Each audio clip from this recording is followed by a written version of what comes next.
Demography is the scientific study of population. So keep watching as we learn about population education in today's lesson.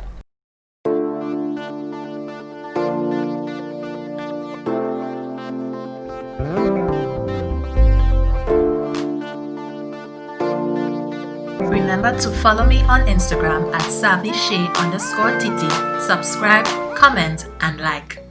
Hello everyone and welcome. I'm Shay. Population refers to the total number of persons in a country or place at a given time. This is an important factor as it provides the labor force, that is, the number of people, male and female, who are above a certain age and are willing to work. The composition of the population is also important, that is, sex, age, education level, health condition, and the value placed on work. When we speak about population, we mean the whole number of people or inhabitants of a given area or country. Each of us belongs to a population. Population changes affect you and me in one way or another. There is a close association between population and fertility, but population is also concerned with the movement of people within and between nations and with mortality. Population is not the same all the time due to a number of factors, the chief among them being birth, death, and migration. Migrants are individuals who make permanent changes of residence from one region to another. Migration refers to the movement of population. To be exact, we say migration is the movement of people from one country to another that is across specified boundary lines for the purpose of residing. The term emigration or immigration refers to movement between countries. People leaving a country are called emigrants, while those entering are known as immigrants. When the number of people who leave a country, emigrants, is fewer than those who arrive, immigrants, the population is likely to increase. Of course, all things being equal. People migrate for many reasons. Some factors that cause the movement of these people are as followed. 1. Job possibilities to seek employment. 2. Search for education. 3. Political and religious reasons. 4. Housing. 5. Better amenities in urban areas. 6. The desire to explore. 7. To join relatives or loved ones. 8. Health and medical reasons. And 9. Age. There are several factors that affect the number of people in a country, and some of these factors are high fertility rates, which means more children being born. This is highly correlated with poverty, high mortality rates, and low status, educational levels as well of women. Falling fertility rates are generally associated with less children and improved standard of living. Immigration, emigration, and the general movement of people.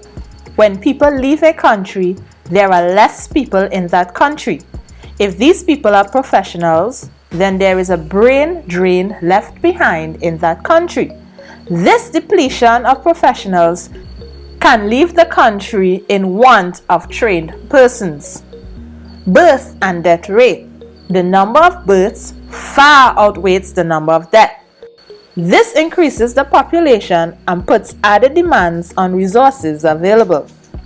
Food production from both land and sea has declined relative to population growth. The area of agricultural land has shrunk both through soil erosion and reduced possibilities of irrigation. The availability of water is already a big problem in some Caribbean countries. Family planning. When families do not space their children, there is an increase in the number of children, with a resultant increase in population and its associated problems. Cultural influences. In some countries, there is great value placed on large families, the ability of women to control reproduction, and the status and the rights of women within families and within societies are other significant factors affecting family size.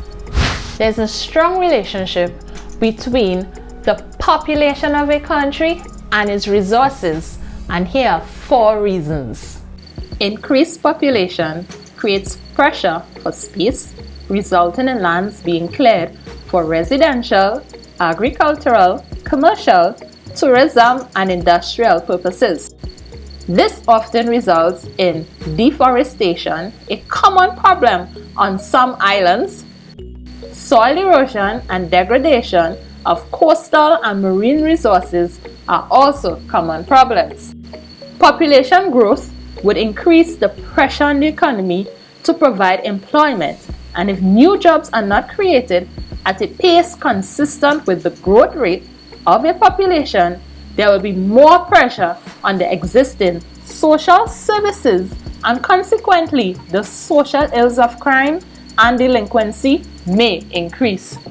Inability to provide proper educational services would mean lack of adequate skills on the part of the labor force.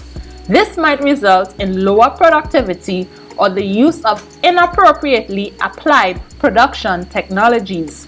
For example, there may be improper use of pesticides, which may destroy soil nutrients and end up in rivers and streams after rains, and ultimately in marine water, killing marine life. This may destabilize the ecological balance.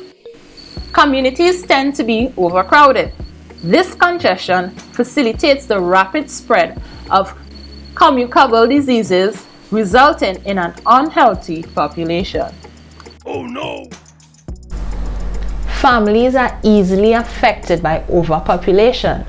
Social and economic effects of overpopulation are as follows. High childhood mortality. Children are usually the first group of people to suffer when there is overpopulation. Parents with children have to provide for them and usually work long hours, sometimes leaving their children unsupervised. This lack of supervision exposes the children to negative outside influences and consequences. In some cases, parents cannot afford to feed these children and they suffer from malnutrition and other nutrition-related diseases. Environmental degradation. This can occur in our effort to secure more food, clothing and shelter, comfort and recreation for increased number of persons. Growing loss of biodiversity and increasing deforestation. Water shortages. Insufficient funds to spend on other new developments, since funds have to be diverted to help those areas directly affected by overpopulation. Increased population creates pressure for space, resulting in land being cleared for residential and agricultural land. Families may face problems associated with inadequate housing. There is pressure on the economy to provide employment, and if new jobs are not created at a pace consonant with the growth rate of the population, there will be more pressure on the existing social services and consequently an increase in social ills. Family members would be unable to obtain employment and could be deprived of needs and wants. Inability to provide educational services would mean lack of adequate skills on the part of the labor force, which may result in lower productivity or the use of inappropriately applied production technologies. For example, improper use of pesticides and the resulting problems such as pollution of water, supply catchment area. Oh no! Thank you so very much for watching. We have come to the end of the lesson for today. But do remember, every day you learn, you grow. So keep learning and you'll keep growing. Bye for now.